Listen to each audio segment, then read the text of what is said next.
Fly high, Stoneware. Fatal work accident. We ending up on a list with this. So tragic that Stoneware Fox committed suicide. Multiple gunshots to the back and head covered in a plastic bag, wrapped up so sad that he slipped on a banana. Chained to cement, 30th dumped into the Hudson River at 2 a.m. Where Stoneware Fox suddenly gone, guys. Multiple self-inflicted gunshot wounds in the back of the head. Yo, what font do you use for the text? Stoneware Fox is not suicidal. You guys are funny. Stoneware Fox here.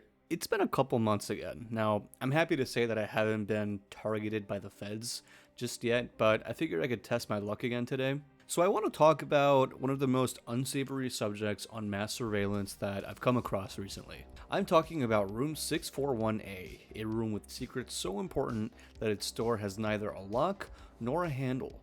So sit back and turn on your VPNs as I talk about what this room allegedly contains. Welcome back to Fox Files. I'm Stoneware Fox, and this is the secret of room 641A. So before I cover the funny room, I have to mention that I have seen the infographic show video on this that was posted recently. It's pretty good, but I'm going to have to go into a bit more detail because this room is absolutely absurd and covered in Fed scum. And because of that, I have to do the thing. Some of you guys seem to really like the disclaimer that I put in the schizo post, or straight up fail the vibe check. But either way, I don't want my brain accidentally misted onto the pavement outside my local Panera, so I don't plan on whacking myself. I am not sick, depressed, or plan to travel anytime soon. I am a good swimmer, I love my life, and if I'm found with any Nobel Prizes to the back of the head, please investigate. This is a funny, ironic meme joke, video prank, and for all I care, it's Freddy Fazbear in that room trying to play some Fortnite, right guys?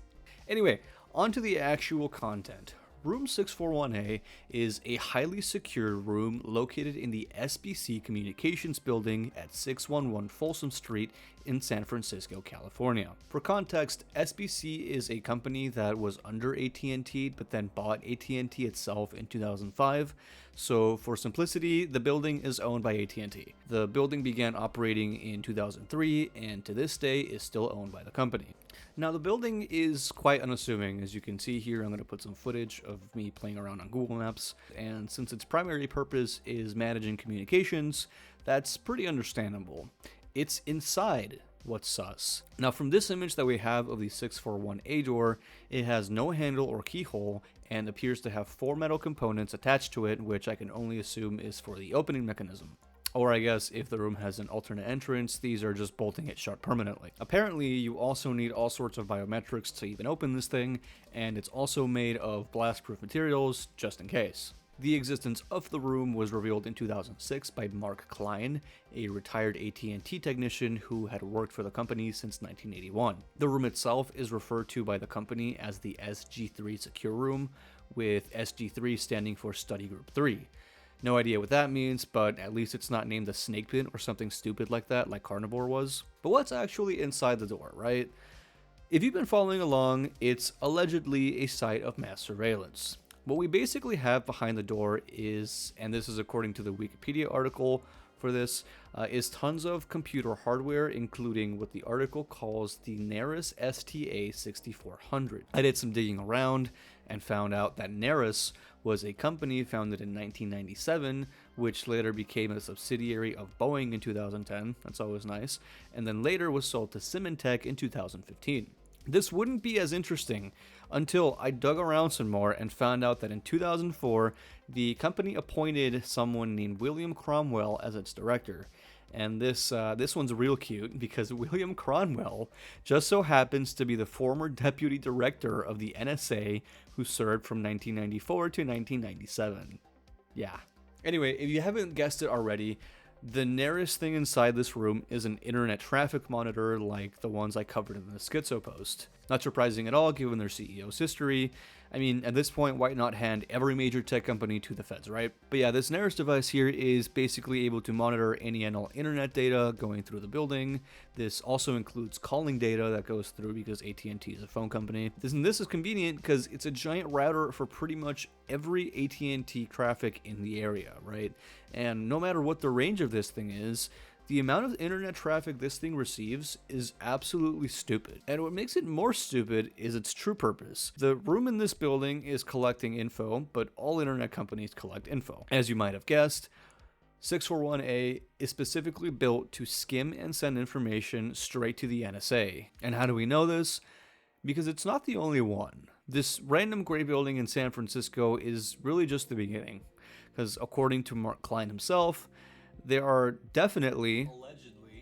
You're not in this episode. There are allegedly many more of these rooms scattered all across the country just for at&t. And I'm pretty sure that at&t isn't the only one cooperating with the feds as well.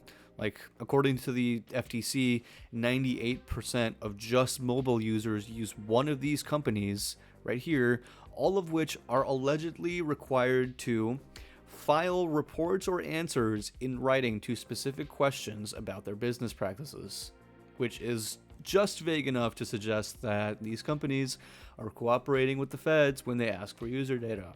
So naturally, a lot of people tried to sue these companies in 2006, but the biggest case of Hepting versus at&t went absolutely nowhere. Let me tell you about this case. Just to give you a general timeline of events, the case was filed on January of 2006 with Mark Klein's original testimony. In classic government fashion, the government and at&t tried to get the case thrown out of the court because of some dumb secret privilege rule, but then the court denied the attempt in June of that same year. Then the court case entered the Ninth Circuit Court of Appeals in August of 2007, where it was heard out, but no decision was made. Okay, you ready? So in 2008, as the case was making its way through appeals, conveniently, a name which I've mentioned all too much in my videos signed the FISA Amendments Act. That name is then President George Bush, who has somehow come up multiple times in my last few videos. Mind you, FISA stands for Foreign Intelligence Surveillance Act, so really this thing's full name is Foreign Intelligence Surveillance Act Amendment Act, so nice one, Junior.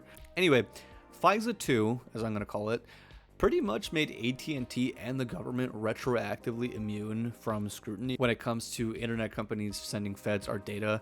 And basically, I think there might just be something wrong with the US government as a whole. Okay, so we know the feds spy on us, right? I'm not going to go crazy on it like some of you who didn't pass the vibe check in the comments of the Schizo video, but what does it mean for internet privacy, right?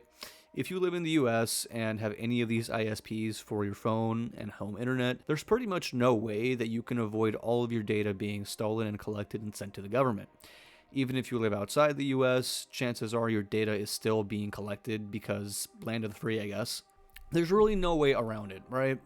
But as I said in my Schizo post video, don't do illegal things on the internet. The best way to treat an untreatable disease is to never get it in the first place. So all I can say is don't do sketchy things, preferably. Go make funny meme videos about dancing beans and crazy conspiracies or something, I don't know. But yeah, that's all I have today. So I hope you enjoyed. I'm hopefully going to be more active this year. I did start another job, and now that I'm used to the schedule, I can probably make more Fox Files and other things that you guys might like. I have a couple of subjects on my radar, including a particularly gruesome World War II incident and an impressive futuristic project that's been forgotten for a while. But for that, you're going to have to check back in a couple of weeks. So for now, thank you all for watching, and I will see you next time.